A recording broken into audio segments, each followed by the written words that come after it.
Hello, আসসালামু আলাইকুম। শখের খামার ফরিদপুর থেকে ছোট্ট একটা শর্ট ভিডিও নিয়ে চলে আসলাম। তো আজকে হচ্ছে আমার ব্রয়লার মুরগির বাচ্চার বয়স 14 দিন।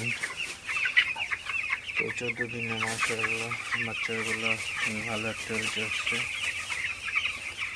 বাচ্চাগুলো সবই সুস্থ আছে। তো এখন হচ্ছে প্রচণ্ড গরম।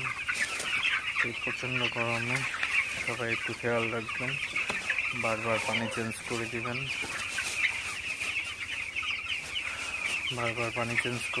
যাতে পানির মধ্যে পানিটা গরম না হয়ে যায়, কারণ প্রচুর গরমে পানিটাও গরম হয়ে যায়।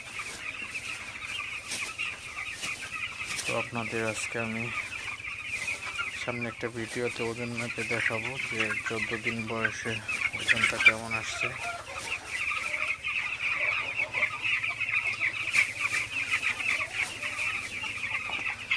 হচ্ছে আমার সেটি